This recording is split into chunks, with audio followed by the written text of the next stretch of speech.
नमस्कार, बिहार न्यूज दर्पण चैनल आप लोगों का स्वागत करती है।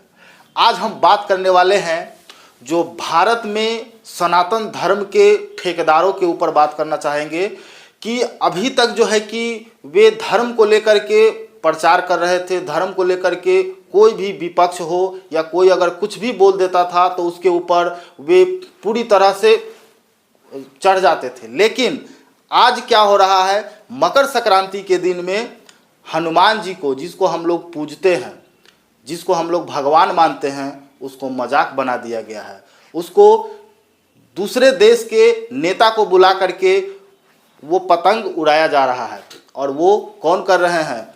भारत के प्रधानमंत्री नरेंद्र मोदी। बताइए, क्या यही हमारा धर्म है? क्या हम अपने भगवान का इसी तरह से मजाक बनाएंगे? आज हम बात करेंगे मिश्रा सर से और जानते हैं कि उनका क्या राय है। जैसे कि आपने बताया कि हमारे देश के प्रधानमंत्री जी ने सर्वशक्तिमान राम भक्त हनुमान जी का मजाक उड़ाया, लेकिन यह मजाक आप किस रूप में कह सकते हैं कि मजाक उड़ाया? आपने मोदी जी जो दिखाना चाहा उसको तो आप लोग देख नहीं रहे हैं। जब आपको याद होगा, जब राम मंदिर की स्थापना हुई और जब प्राण प्रतिष्ठा जब हो रही थी भगवान श्री राम की, रामलला की, तो उसमें एक रील वायरल हुआ देश में, जिसमें हमारे देश के प्रधानमंत्री मोदी जी राम जी को उंगली पकड़ के लेकर जा रहे थे।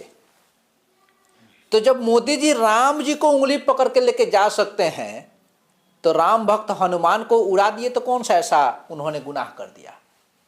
उन्होंने यह दिखाया कि हनुमान जी कैसे 7 समुद्र लंका पार करके, उड़ते हुए समुद्र पार करके लंका में प्रवेश किए थे।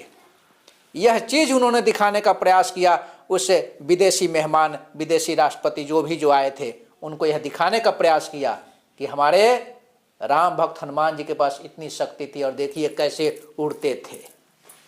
ये इस तरह से मजाक बना देना, उनको जो है कि समझाना हुआ, दिखाना हुआ कि हाँ हमारे भगवान जो है कि इस तरह से उड़ते थे, ये एकदम से गलत है।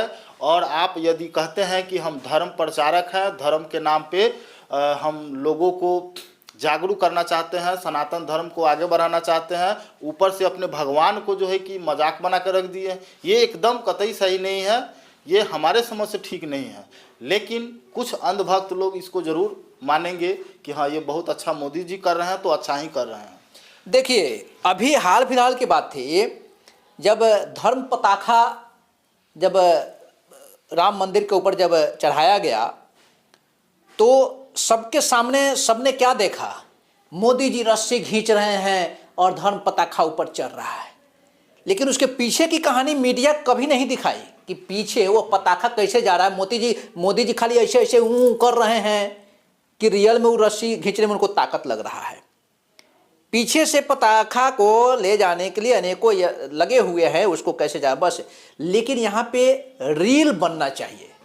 हाँ, धर्म एक रील बन गया है आज के समय में। चाहे तथाकथित कुछ बाबाओं भी हैं जो वो अपने धर्म के प्रचार से लेकर रील में संलिप्त है। सर, अभी तो हमको श्री 1008 बाबा मोदी जी लग रहे हैं कि कहीं जा कर के डमरू बजा रहे हैं तो कहीं त्रिशूल लेकर के खड़ा होकर के पोज दे रहे हैं कि फोटो खींचो, मेरा फोटो गड़बड़ाना नहीं चाहिए, एकदम डिजिटल। अच्छा, ये बताइए, जब 2019 के चुनाव, लोकसभा चुनाव का जब चुनाव कंप्लीट हो गया, तब मोदी जी पहाड़ में चले गए, गुफा में तप करने, रिजल्ट आने से पहले तप। अब यह समझ में नहीं आता कि आज तक हमने या हमारे पूर्वज लोग भी किसी ऋषि महात्मा को पहाड़ की गुफा में रेड कारपेट लगा के ध्यान करते हुए किसी ने नहीं देखा। कोई ऐसा ऋषि नहीं रहा जिसके लिए पहाड़ मतलब गुफा में रेड कारपेट लगाई गई हो और वो जाके रेड कारपेट पे बैठ के ध्यान कर रहा है। अब इससे बड़ा आप लगा लीजिए कि धर्म के ठेकेदार किस तरह से सनातन धर्म को कहां लेके जा रहे हैं। अच्छा, ये बताइए सर कि भारत के प्रधानमंत्री है, उनके पास और दूसरा कोई काम नहीं है, पूरे देश को चलाना उनका काम है, और ये पतंग उड़ाते हैं, पूजा पाठ करते हैं और ये जा करके तपस्या करने लगते हैं। बताइए, एक आम इंसान एक आम इंसान अपनी रोजी रोटी के लिए सुबह से लेकर के शाम तक पूरा भाग दौड़ करता है, तब जाकर के उसका परिवार चल पाता है। और ये पूरा देश के प्रधानमंत्री है, इनके पास कहाँ से समय निकल जाता है कि अपना सारा कुछ कर लेते हैं। पूजा पाठ, धर्म का प्रचार, इधर उधर घूमना, विदेशों में जाना, अपने देश में कितना दिन तक क्या करते हैं, हमको समझ में नहीं आता है। देखिए, आपका प्रश्न बहुत ही वाजिब है, लेकिन जिस आदमी के बारे में आप बात कर रहे हैं कि लोग अपनी रोजी रोटी और अपने घर परिवार, वो सिर्फ अपने सीमित दायरे में है। मोदी जी 141 करोड़ को अपना परिवार मानते हैं, हम आप सिर्फ अपना 2-4 बीवी बच्चों को ही परिवार मानते हैं। इसलिए हम लोग सीमित दायरे में रह के हम लोग का दिमाग जो है ना संकुचित हो गया है।